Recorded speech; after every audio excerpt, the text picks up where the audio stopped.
Señor, nosotros te damos gracias por tu inmensa salvación a nuestro favor. Gracias porque tú nos has sido redención, salvación, tú eres nuestra esperanza. Bendice tu palabra, Señor, que esta palabra quede grabada en nuestros corazones, para que nosotros podamos con toda la energía de nuestro ser glorificar tu nombre todos los días de nuestra vida. En el nombre de Jesús, amén. Decía A.W. Tozer, lo que nos viene a la mente cuando pensamos en Dios, eso es lo más importante de nosotros. Eso es lo que te define. No lo que piensas acerca de ti mismo, sino lo que piensas acerca de Dios. Ese pensamiento acerca de Dios determina todo lo demás que hagas en tu vida. Sigue diciendo Tozer, la realidad más portentosa acerca de cualquier ser humano no es lo que piensa decir o hacer, sino la concepción que tiene de Dios. Y lo mismo que decimos de nosotros como individuos, debemos decirlo acerca de la iglesia. Lo más revelador acerca de la iglesia será siempre su idea de Dios. Lo que la iglesia diga de Él o lo que deje de decir de Él. Porque con frecuencia nuestro silencio será más elocuente que nuestras palabras, dice él. Mis hermanos, cuando nosotros empequeñecemos a Dios, cuando trivializamos a Dios en nuestras mentes, las cosas que realmente importan en la vida son trivializadas también. Y nos convertimos en personas superficiales, mediocres, dando importancia a cosas que no la tienen, porque tenemos una idea muy pequeña de quién es Dios. ¿Qué queremos decir con esto? Bueno, que la idea que tú tengas de Dios en lo más íntimo de tu ser va a determinar tus acciones, tus planes, tus anhelos. Yo creo que ese es el gran problema de muchos creyentes en el día de hoy, que no tenemos una idea lo suficientemente elevada de quién es Dios y por lo tanto no vivimos a la luz de ese conocimiento. Por eso es nuestra apatía hacia la Biblia, por eso es la apatía hacia la iglesia, por eso la apatía hacia el evangelismo, por eso la apatía hacia el uso de nuestros dones en el reino, porque tenemos una idea demasiado pequeña de Dios. Hermanos, muchos cristianos están viviendo una vida apática, llena de preocupaciones mundanas, con una apatía hacia Dios y su reino escalofriante. No tienen una idea lo suficientemente clara y alta de quién es Dios.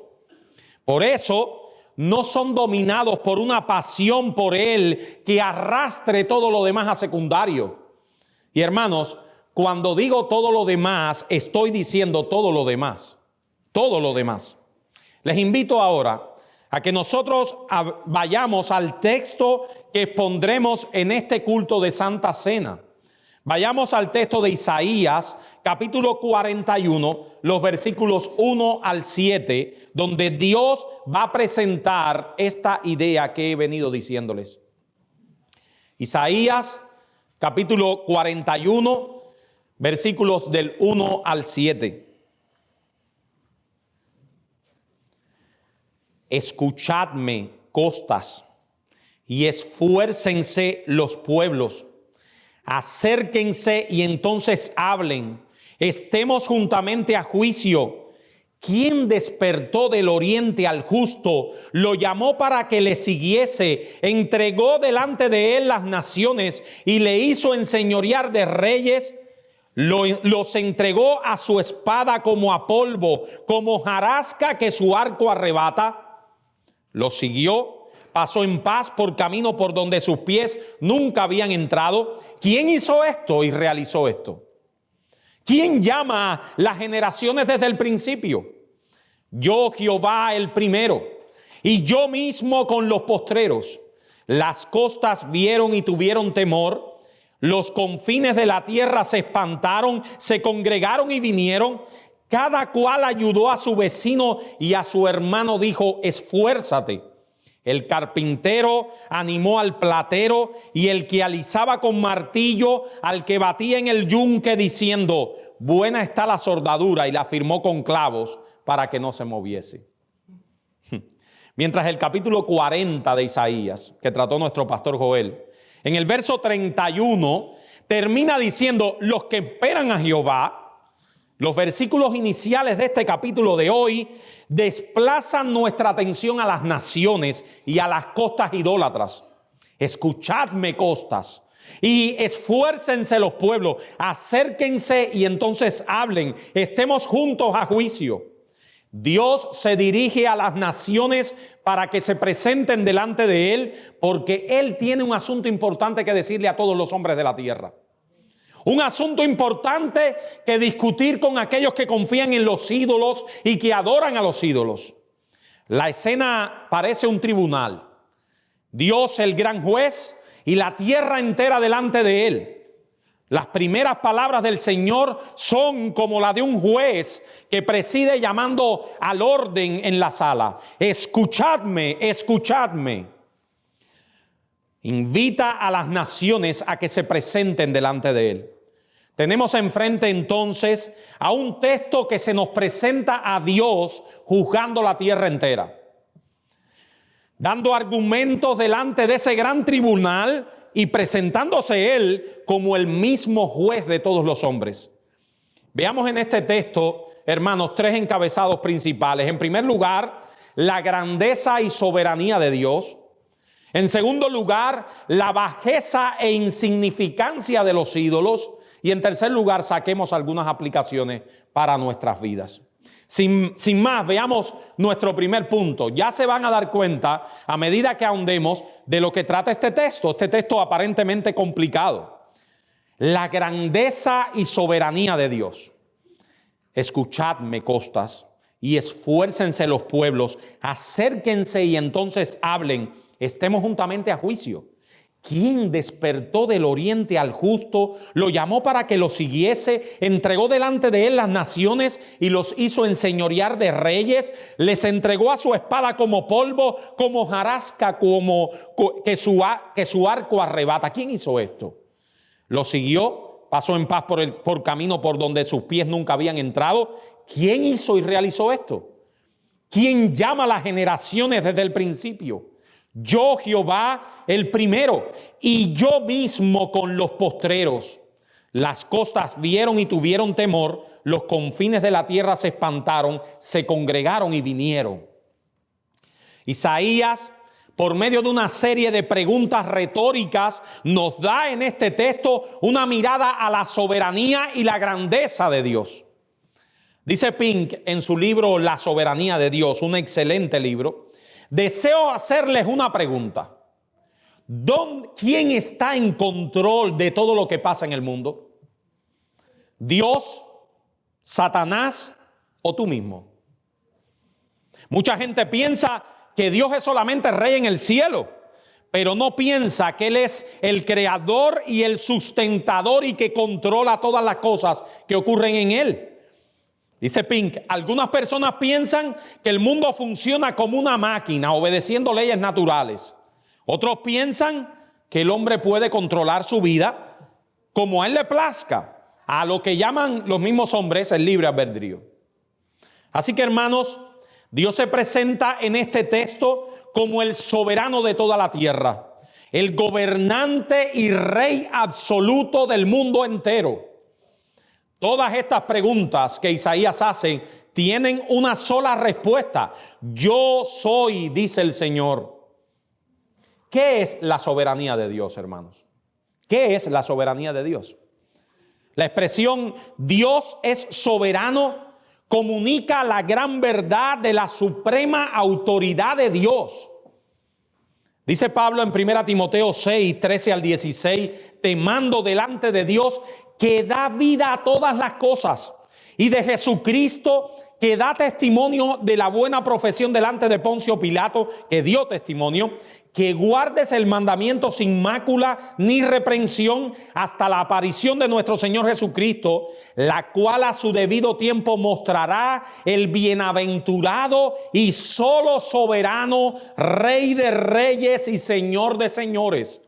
el único que tiene inmortalidad, el que habita en luz inaccesible, a quien ninguno de los hombres ha visto ni puede ver, al cual sea la honra y el imperio sempiterno. Amén.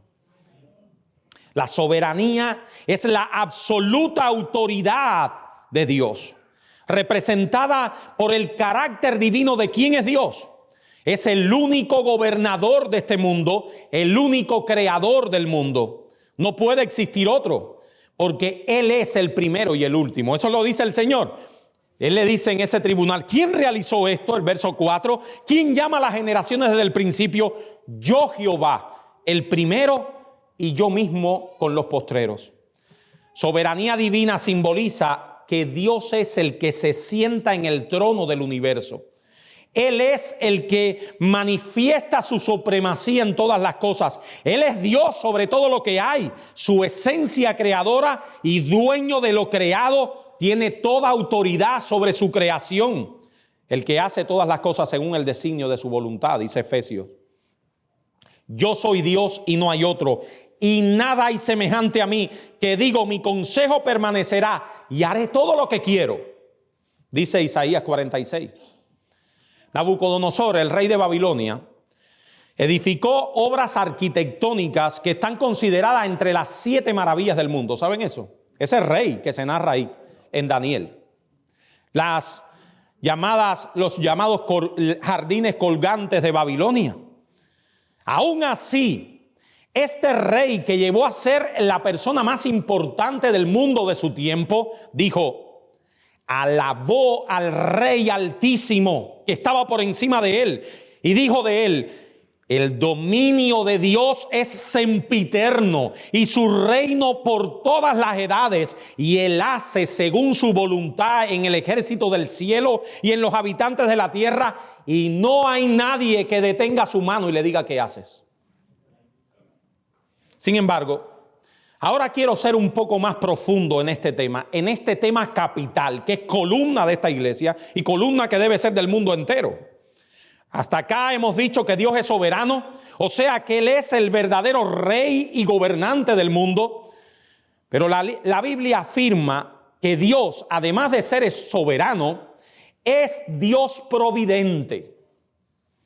Es decir, que ejerce su soberanía con justicia y misericordia para el bien y el beneficio de sus criaturas, en lo que la teología designa como providencia.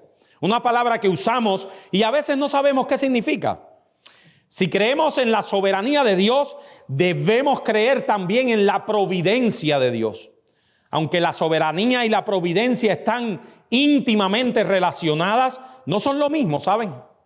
En pocas palabras, la providencia es la manifestación activa de la soberanía de Dios en tu vida diaria.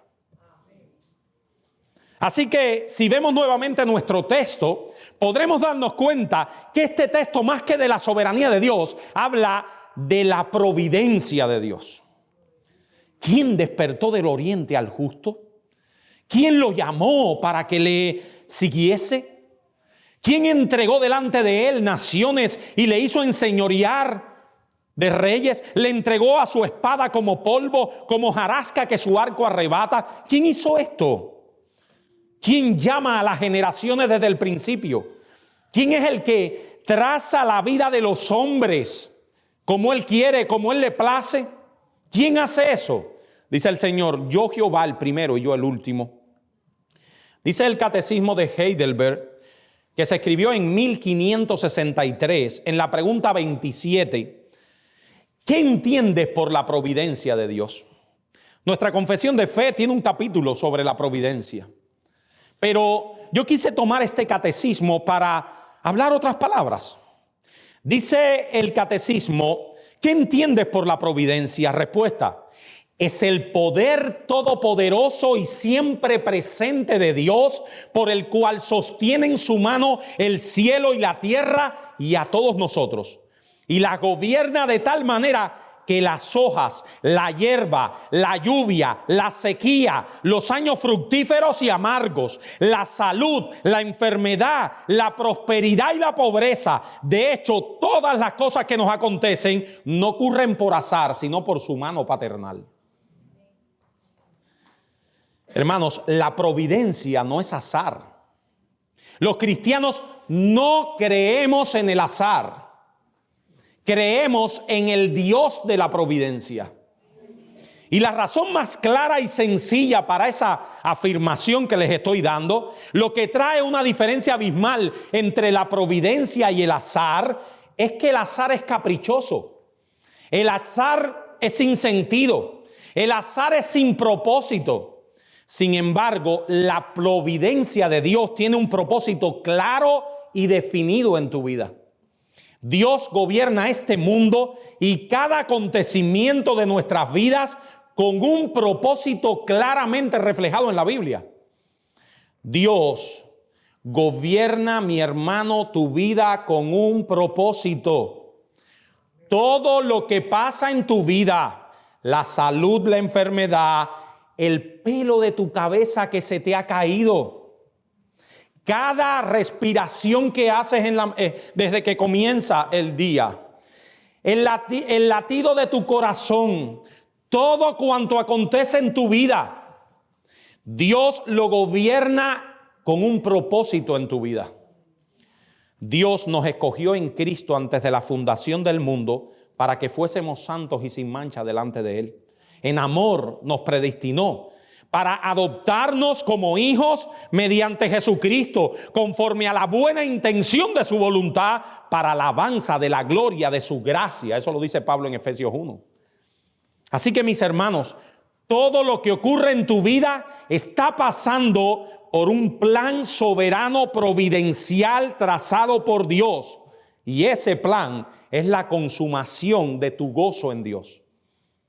Dios traza los planes de su gobierno en este mundo y en tu vida en particular para cumplir con ese propósito eterno que es llevarte a la gloria y santificarte en esta tierra. El plan redentor de Dios. ¿Quién despertó del oriente al justo? ¿Quién llama las generaciones desde el principio? ¿Quién hace todo esto? Sin embargo, hermanos, esta providencia la vemos reflejadas de muchas maneras en nuestras vidas. Y quiero ir aterrizando ese concepto para que tú lo veas en tu diario vivir. En primer lugar, quisiera hablarles del trabajo presente del Creador. ¿Qué está haciendo el Creador en nuestras vidas ahora? La imagen que se presenta en la Biblia de principio a fin no es la de un Dios que crea el mundo natural para que funcione por sí mismo. No es la de un Dios que se mantiene a la distancia. Los masones creen en un concepto de Dios que le llaman el gran arquitecto. Un arquitecto nada tiene que ver con el sustento de la obra una vez terminada. José me puede decir sobre eso. El arquitecto diseña, la obra se ejecuta por un general contractor y después el arquitecto, si se cae el edificio, bueno, no tiene nada que ver con el sustento de esa obra que él hace. Al contrario, hermanos, eso no tiene nada que ver con la Biblia. Y nosotros muchas veces pensamos que eso es así, pero eso no es así. Dios nos dice en su palabra que Él se mantiene sosteniendo, proveyendo, poseyendo, regulando, controlando y gobernando a su creación. La ciencia moderna nos ha enseñado de ciertas leyes en la naturaleza, como por ejemplo la ley de la gravedad. Sin embargo, esto no debe hacernos pensar que Dios no está en control de ella. Dios gobierna todas las leyes que Él mismo ha creado en la creación y las controla. Y vemos en las Escrituras muchos ejemplos de milagros de Dios alterando esas leyes. Salmo 104, 24 al 31. Cuán innumerables son tus obras, oh Jehová, hiciste todas ellas con sabiduría. La tierra está llena de tus beneficios. He allí el grande y anchuroso mar, en donde se mueven seres innumerables, seres pequeños y grandes. Allí andan las naves. Allí está el leviatán que hiciste para que jugase en él. Todos ellos esperan en ti, para que les des comida a su tiempo. Les das, recogen. Abres tu mano, se sacian de bien. Esconde tu rostro, se turban. Les quitas el hálito. ¿Qué hacen cuando Dios quita el hálito? Dejan de ser y vuelven al polvo. Envías tu espíritu, son creados. Renuevas la faz de la tierra. Sea la gloria de Jehová para siempre. Alégrese Jehová en todas sus obras. Así que reconocemos en la tierra el trabajo sustentador del Creador. Dios no solamente está activo al dar la vida a los seres vivos o al quitarla, sino que también está involucrado en todos los procesos que mantienen vivo a su creación. Pero también, hermanos, Dios es soberano y su providencia se refleja en la tierra, en el agua, en el viento, en las plantas, en el clima. Dios gobierna todos los procesos que ocurren en la tierra. Algunos más duros, los huracanes, los terremotos, el hermoso día soleado, el día lluvioso, el calor, el frío. Salmo 104:32, Él mira la tierra y ella tiembla, toca los montes y humean. Salmo 62, hiciste temblar la tierra, los has hendido, sana sus roturas porque titubea. Salmo 147, da la nieve como lana. Las nevadas esas de Nueva York, ¿verdad? Y derrama la escarcha como ceniza. Echa su hielo como pedazos. Ante su frío, ¿quién resistirá? Salmo 135, todo lo que Jehová quiere lo hace. En los cielos, en la tierra, en los mares, en los abismos. Hace subir las nubes de los extremos de la tierra. Hace los relámpagos para la lluvia. Saca de sus depósitos los vientos. Y ahora quiero hacer un alto en este sermón.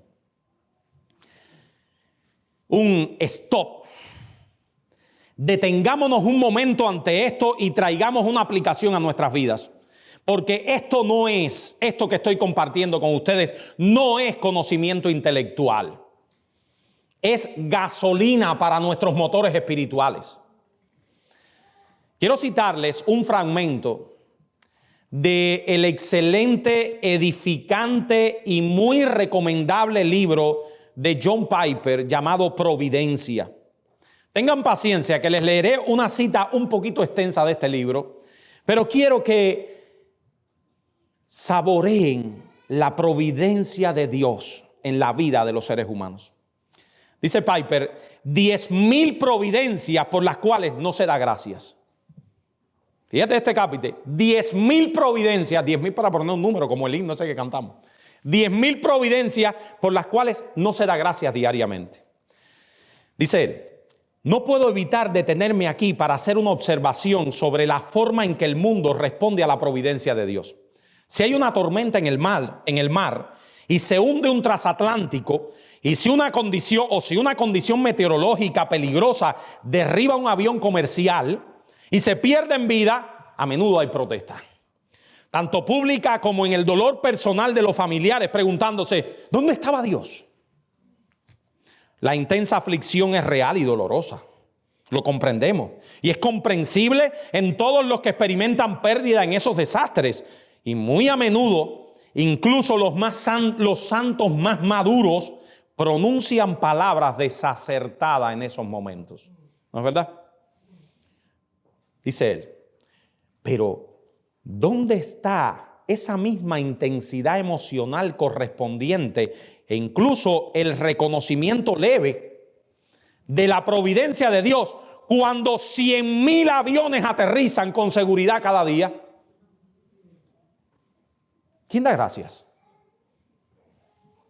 ¿Dónde está el incesante coro de asombro y agradecimiento porque hoy Dios proveyó 10 millones de factores mecánicos, naturales y humanos para que perfectamente esos aviones se mantengan en el aire y llevarlos a su destino? Y la mayoría de ellos transportando a gente que descuida y degrada a Dios todos los días. El mundo E incluso miles de cristianos no alaban ni dan gracias a Dios por millones de providencias diarias que sostienen tu vida. La razón, porque no ven el mundo como el escenario de las maravillas de Dios.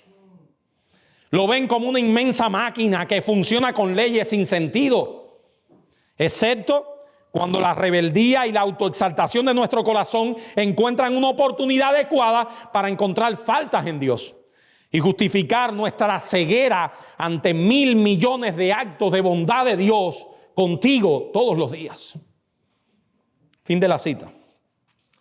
Un creyente que tiene un concepto claro del Dios de la providencia vive dando gracias por cada detalle del cuidado y el gobierno de Dios todos los días. Esto nos lleva a ilustrar un poco cómo es la providencia de Dios en la vida del creyente. Hermanos, es por la providencia de Dios que nosotros estamos en Cristo. El Dios soberano es el que ha obrado conversión en nuestra vida. Nos escogió en Cristo antes de la fundación del mundo. Nos llamó por medio de la obra irresistible del Espíritu Santo. Y es esa providencia la que da estabilidad eterna para que nosotros estemos confiados de que somos sostenidos por el plan soberano de Dios mismo. Así que en la cruz, Dios compró a su pueblo una vez y para siempre. Así que hemos sido comprados por el precio de la sangre de Cristo y los creyentes viven en ese plan santo soberano de Dios. Por tanto, hermanos, todo lo que ocurre en nuestras vidas está regido por ese propósito de Dios con nosotros. La providencia de Dios a través de la cual nosotros hemos recibido el perdón y la justificación es el fundamento de vida. Es el fundamento de cómo los cristianos deben hacer morir el pecado y buscar la santidad. Dice un autor, la clave para hacer morir el pecado y buscar la santidad de manera que no contradiga la justificación por la fe sola, un dilema que hay en nuestros días, es darse cuenta de que el único pecado que podemos matar con éxito es el pecado por el que Cristo ha muerto en la cruz. Y la única santidad vivida que agrada a Dios es la santidad que buscamos porque ya somos santos. ¿Qué estamos diciendo, hermanos? Que si hoy estamos acá buscando la santidad y se nos llama a ser justos en las Escrituras, es porque la providencia de Dios nos ha traído acá. ¿Quién despertó del oriente al justo? ¿Quién lo llamó para que siguiese? ¿Quién le entregó delante de él a las naciones? Hermanos, Dios tiene un plan con cada uno de nosotros y ese plan es llevar a sus hijos a la gloria. Así que tu vida está regida por ese plan si eres un verdadero creyente. Y es el conocimiento de ese Dios soberano con ese plan eterno lo que debe regir tus planes acá. Eso es lo que debe regir tu vida acá. Si tú no tienes claro que ese es el plan de Dios para tu vida, entonces no podrás ver la mano de Dios detrás de las providencias aflictivas. Pero en segundo lugar, Isaías nos habla acerca de los ídolos. Y no quiero pasar por alto esto porque esto tiene mucha sustancia. Dice Isaías en el verso 6 y 7, le invito a que lo busquen y que sigan con la vista porque estamos exponiendo este texto. Cada cual ayudó a su vecino y su hermano dijo, esfuérzate. El carpintero animó al platero y el que alisaba con martillo al que batía en el yunque diciendo, buena está la soldadura, y la firmó con clavos para que no se moviese. Qué necio, qué necio. Ay, mi madre, esta es la mata de la necedad. No desconecten los textos. Del verso 1 al 5 Dios está diciendo, yo soy Jehová, el que hago todas las cosas en este mundo, el que hago llamar a los hombres, el que tengo planes con todos los hombres, el que sostengo la tierra, el creador y el sustentador de todo. Y mira la conclusión que sacan los hombres. Oye, ven para acá, coge un pedazo de tabla ahí, con un pedazo de tabla. Vamos a hacernos este diosito y vamos a clavarlo bien, porque como ese Dios es tan endeble, clávalo con clavo. Y se postran delante de él. He aquí la necedad de los hombres. Eso estoy seguro, o por lo menos en el cielo me enteraré si es completamente seguro. Pero Pablo probablemente tenía este texto en la mente cuando escribió Romanos 1. Los hombres miran la grandeza del Creador y se hacen un ídolo. Y van y lo adoran. He aquí la necedad de los hombres. En ese tratar de huir del Dios soberano y providente, los hombres inventan sus propios ídolos. Un ídolo es todo aquello que colocas en tu corazón por encima de Dios y que da sentido a tu existencia fuera de Dios. Escucha, hermano y amigo, un ídolo es todo aquello que tienes en tu corazón por encima de Dios. Es interesante notar la necedad humana. Los ídolos son autocreados, te los inventaste tú mismo. Y sus planes se limitan al plan tuyo, al de sus creadores.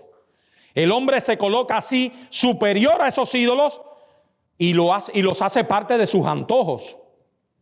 Pero lo más triste es el esfuerzo irracional del ser humano por tratar de hacer de Dios un ídolo en su vida. Miren, los que son cristianos acá, que gracias al Señor son la mayoría, no vayas a pensar que esto no es para ti.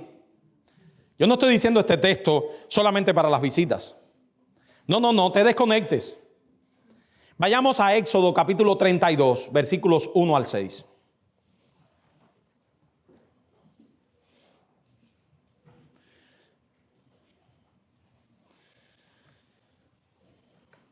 Dice este texto del Pentateuco: viendo el pueblo que Moisés tardaba en descender del monte, el pueblo, se acercaron entonces a Aarón y le dijeron: levántate, haznos dioses que vayan delante de nosotros, porque a este Moisés, el varón que nos sacó de la tierra de Egipto, no sabemos qué le haya acontecido. ¿Quién era Aarón? El líder espiritual del pueblo de Israel, el sacerdote de Jehová. Miren, Aarón se supone que cuando tú vengas con una idea hacia un pastor de esta iglesia, tu pastor te diga: ¡stop! No, pero Aarón no. Aarón dijo: me parece bien. Apartar los zarcillos de oro que están en las orejas de vuestras mujeres, de vuestros hijos, de vuestras hijas, y traédmelos. Entonces todo el pueblo apartó los zarcillos de oro que tenían en sus orejas y le trajeron a Aarón, y él los tomó de la mano de ellos y le dio forma con buril, e hizo de ellos un becerro de fundición. Entonces dijeron: Israel, estos son tus dioses que te sacaron de la tierra de Egipto. Y viendo esto, Aarón edificó un altar delante del becerro y pregonó a Aarón y dijo, miren esta frase: mañana será fiesta para Jehová. Y al día siguiente madrugaron y ofrecieron holocaustos y presentaron ofrendas de paz, y se sentó el pueblo a comer y a beber y se levantó para regocijarse. Los seres humanos, en su esfuerzo de huir del Dios verdadero, hacen de Dios mismo un ídolo. ¿Qué significa eso? Bueno, que cuando los hombres se hacen una idea de Dios que no está basada en la revelación, en la Biblia, están viviendo para un Dios que no es el verdadero. No es el Dios verdadero. Si la idea que tú tienes de Dios y de la vida cristiana no es la que Dios establece en su palabra, mira, eso es un ídolo, eso es otro Dios. Ideas como: Dios me acepta como soy. Yo creo en Dios, pero no voy a la iglesia. Nos encontramos eso mucho, ¿verdad? Yo una vez le fui a predicar a una persona y me dijo: yo creo en Dios más que tú, vaya, pero no voy a la iglesia. No importa lo que hagas, Dios te bendice. Entonces, en fin de año todo el mundo quiere que Dios le bendiga. Dios escucha mis oraciones, pero no soy cristiano, eso es fanatismo. Etcétera, etcétera. Esos son becerros de oro que están haciendo, y ese Dios no es el Dios verdadero, por tanto estás creyendo en un ídolo. Y mi amigo, vivir lejos del Dios verdadero, siguiendo los ídolos que tienes en tu vida, traerá consecuencias eternas para ti, ¿sabes? Dice Agustín: Señor, nos creaste para ti y nuestro corazón andará siempre inquieto mientras no descansa en ti. Si tú no vives, amas y confías en el Dios verdadero que se revela en las Escrituras, habiendo venido a Cristo humillado en arrepentimiento y fe, tu vida está siendo gastada en vano, andas errante, tu corazón está inquieto y sin descanso. La ira de Dios se revela desde el cielo contra toda impiedad e injusticia de los hombres que detienen con injusticia la verdad, porque lo que de Dios se conoce les es manifiesto, pues Dios se lo manifestó.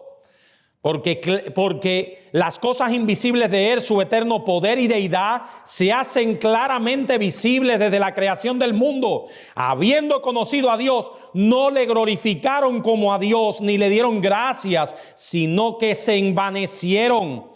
Profesando ser sabios, se hicieron necios y cambiaron la gloria del Dios incorruptible en semejanza de hombre corruptible, de aves, de cuadrúpedos y de reptiles, y Dios los entregó a la inmundicia de sus corazones.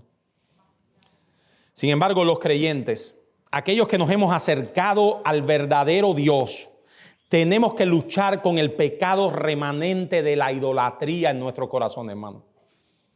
Todavía tú no estás libre totalmente de caer en ese pecado. El pecado de amar a algo o a alguien antes que a Dios.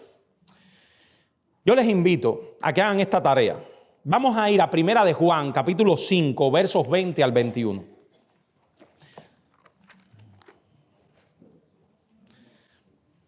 Primera carta de Juan, está casi al final de la Biblia, en el capítulo 5, en los versos 20 al 21. A veces nosotros pensamos que las ideas que están en la Biblia están ahí como que el autor no tenía más nada que poner y por eso puso eso. A veces pensamos que no tienen como mucha coordinación una con la otra, pero no, hermano. Es nuestro mal pensamiento. Somos malos estudiantes inductivos. Miren lo que dice el apóstol Juan. Sabemos que el Hijo de Dios ha venido y nos ha dado entendimiento para conocer al que es verdadero. Y estamos en el verdadero, en su Hijo Jesucristo. Este es el verdadero Dios y la vida eterna. Hijitos, guardaos de los ídolos. Amén. Dice Juan: mi amado hermano, si tú estás en Cristo, que es el verdadero, no vivas para los ídolos. Guárdate de ellos. Tú estás en el verdadero, no vivas en la mentira. ¿Qué estamos diciendo con esto? Dice un autor: cuando su amor desplaza a los otros amores en nuestras vidas, estos pierden su poder para atraernos y ya no nos controlan. Cuando el amor por Él sobrepasa todo lo demás, su poder también lo hace. El fin último de las disciplinas cristianas, o sea, el obedecer a Dios, los mandamientos, es llenar nuestro corazón de amor por Cristo para que todos los demás amores sean desplazados y así disminuya el poder que tienen en nosotros. Hermanos, un ídolo no es solamente algo externo que se hace con las manos. No es solamente ese becerro de oro que hizo Aarón y el pueblo. Un ídolo es aquello que tú amas más que a Dios. Podemos hacer de nuestros hijos ídolos. Podemos hacer de nuestra familia ídolos. Cuando nuestro amor por ellos opaca el amor por Dios y su palabra. Y ahí vemos a creyentes que claramente están desobedeciendo a su Dios y le ponen un paréntesis cuando se trata de sus hijos. Es como si le dijéramos: con mis hijos no te metas. Ese eslogan que se dijo acerca del movimiento LGBT, a veces se lo decimos a Dios. No, pastor, estás tocando una tierra que no te puedes meter en ella. Yo sé que Dios dice eso, pero yo no puedo hacerlo porque es mi hijo. ¿Y tú sabes lo que tú estás diciendo? Es mi Dios. Es mi Dios. Con mis hijos no te metas. Y entonces viene un hermano o un pastor y te da una clara exhortación en su palabra acerca de tus hijos y predispones tu corazón contra él porque se ha metido con tu ídolo. Cuidado, cuidado. Todos los amores deben estar por debajo de nuestro amor a Cristo. Estamos en el verdadero Dios, en su Hijo Jesucristo. Hijitos, guárdense de los ídolos. Los creyentes también hacemos de otros amores nuestros ídolos cuando nuestros planes, nuestros proyectos, nuestros deseos no están recogidos o no están regidos por Dios y su palabra. Dice Matthew Henry comentando este texto: dichosos los siervos del Señor, a los que ha llamado a ser sus amigos, a caminar con Él en obediencia y fe santa, que no se rindan al temor los que así han sido favorecidos, porque la contienda puede ser dura, pero la victoria será cierta. ¿Qué está diciendo este hombre? No se rindan al temor de obedecer a Dios, si Él es tu Dios y es lo primero en tu vida. Quisiera terminar en este sermón con algunas aplicaciones prácticas. ¿Qué tiene que decirnos a nosotros la soberanía y la providencia de Dios en nuestras vidas? Tienen implicaciones inmensas para nuestro diario vivir. Dice el apóstol Pablo en Romanos 11, oh profundidad de las riquezas, de la sabiduría y de la ciencia de Dios, cuán insondables son sus juicios e inescrutables sus caminos, porque ¿quién entendió la mente del Señor? ¿O quién fue su consejero? ¿O quién le dio el primero para que le fuese recompensado? Porque de Él, por Él y para Él son todas las cosas. A Él sea la gloria por los siglos. Amén. Reconocer el plan soberano de Dios en todas las cosas. Esto no nos convierte en peones indefensos o en peones de ajedrez, ni nos libra de responsabilidades, hermano. Hay cosas que tenemos que hacer con nuestra alma para que la soberanía y la providencia de Dios sea cada vez algo real y evidente en nuestros planes, en nuestros anhelos, en nuestra toma de decisiones. Hay muchas aplicaciones de la soberanía de Dios en tu vida, hermano. Y quiero solamente basar 3 aplicaciones. La primera, anótala para que no se te olvide más. La soberanía de Dios quita la ansiedad. ¡Wow! ¿Ya fuiste al psiquiatra? ¿Ya? No pidas más appointment. La soberanía de Dios quita la ansiedad. Cuando descansas en el tierno carácter del Señor, puedes decir, ciertamente el bien y la misericordia me seguirán todos los días de mi vida. Ese es un ciertamente. Un ciertamente que tú no puedes conseguir con el psiquiatra, ni puedes conseguir en tu banco, ni puedes conseguir en tu agente de bolsa, en tu compañía de seguros, ni nadie más. Dios dice que ciertamente te seguirán el bien y la misericordia todos los días de tu vida. Cuando un creyente entiende y confía en el gobierno providencial de Dios sobre su vida, la ansiedad, esa que nos cae al principio, porque somos seres humanos caídos, tiene un límite. Y el límite es el pensamiento del gobierno de Dios en tu vida. Ese es el límite de la ansiedad.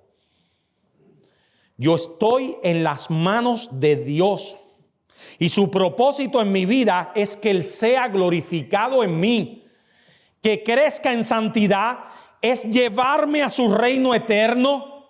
Por tanto, yo no estoy en las manos de los médicos. Yo no estoy en las manos de mi compañía de seguros. Yo no estoy en las manos del gobierno de los Estados Unidos. Yo no estoy en las manos de mi jefe de trabajo. No estoy en mis propias manos. Estoy en las manos de Dios y Él gobierna todas las cosas en mi vida para su gloria y para mi propio bien. que es transformarme a la imagen de Cristo. Segundo, quita la ansiedad. Segundo, nos libera de tener que encontrar explicaciones. Cuando tú comprendes la soberanía y la providencia de Dios en tu vida, te libera de por qué. Somos librados de la tiranía de tener que encontrar todas las respuestas. Podemos decir, no lo sé por qué me pasa esto, pero confío en aquel que sí lo sabe. El peligro de conocer un poco de teología es creer que podemos entender lo inescrutable. Los jóvenes siempre le preguntan al pastor Joel, y a mí me toca también a veces, ¿para qué? Y a mí me gusta mucho cuando él responde, yo no sé. Y se hace un silencio en el chat abajo. Cuán insondables son sus juicios e inescrutables sus caminos. Reconócelo, no podemos explicar por qué Dios cierra unas puertas. No podemos explicar por qué Dios abre otras. O cómo Él puede usar lo malo para el bien. No podemos explicarlo. Pero lo hace y por lo general no nos da explicaciones. Por tanto, mi hermano, líbrate de buscar explicaciones en las providencias aflictivas. Confía en la providencia de Dios.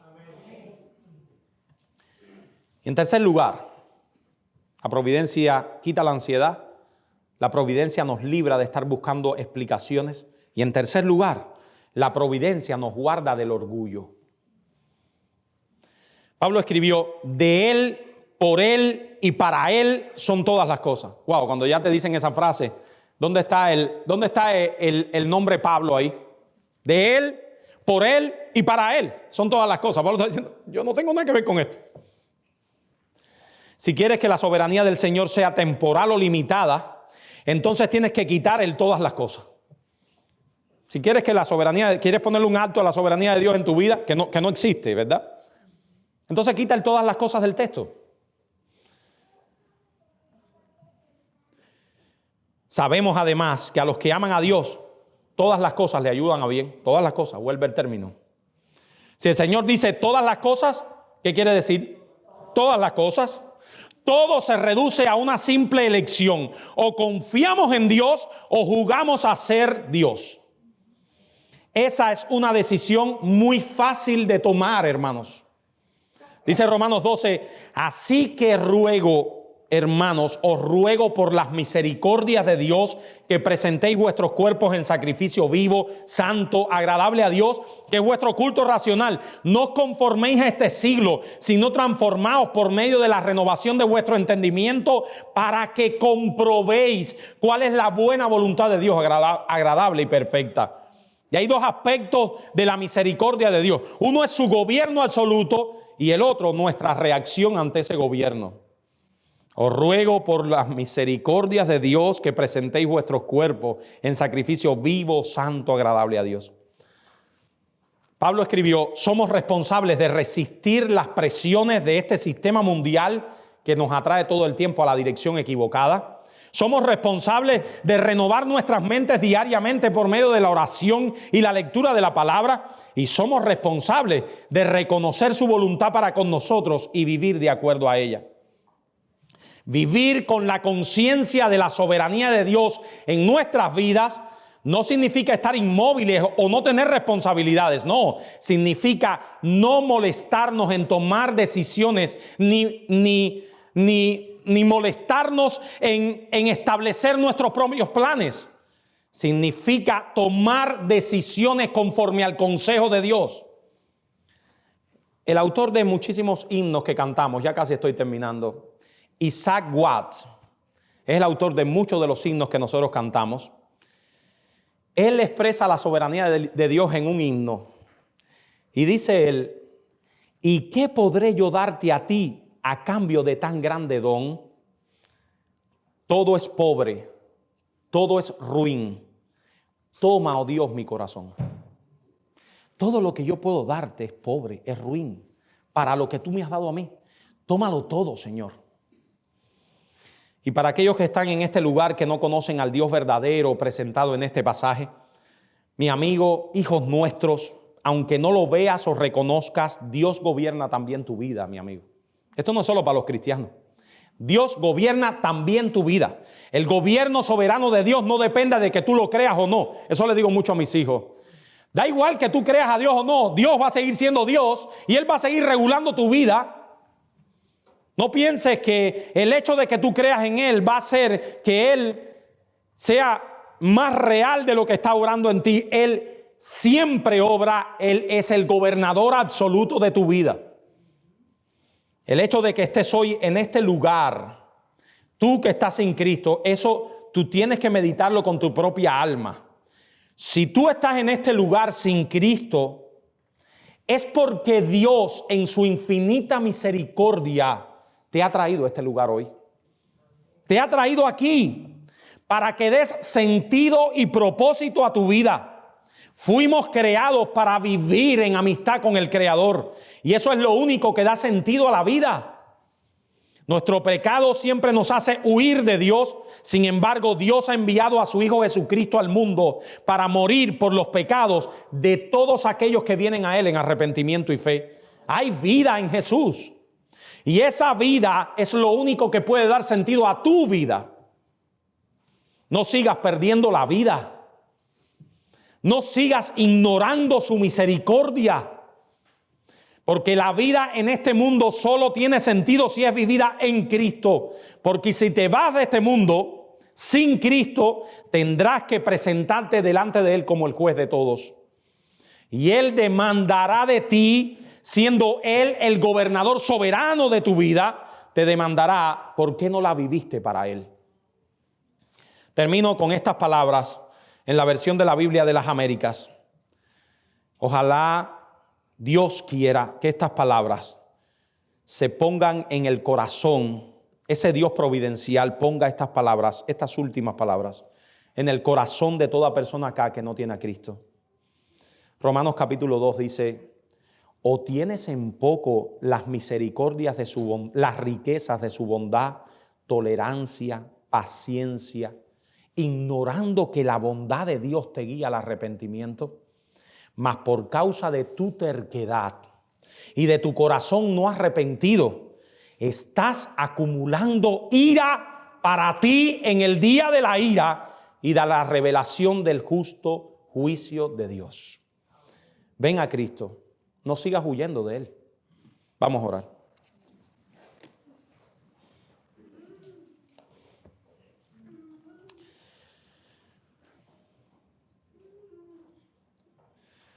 Padre, nosotros solo tiene sentido nuestras vidas si son vividas contigo, Señor. Y nosotros queremos rogarte ahora, Señor, que tú salves en este lugar a aquellos que no reconocen esa realidad. Que tú toques sus corazones, abra sus ojos para que vean, para que entiendan. Es una obra que no puede hacer nadie, solo tú, Señor. Pero también te rogamos que nosotros que conocemos a tu Hijo Jesús podamos hacer de tu providencia el lema de nuestras vidas. Quita de nosotros, Señor, la ansiedad, el temor. Quita de nosotros la fragilidad. Quita de nosotros el buscar explicaciones en medio de las providencias que vengan a nuestras vidas. Ayúdanos a confiar en ti, a confiar en tu gobierno, a confiar en que tú eres Dios soberano en nuestras vidas. Perdona nuestros pecados, Señor. Perdona cada uno de nuestros pecados. Y ayúdanos a glorificar tu nombre todos los días de nuestra vida. En el nombre de Jesús. Amén.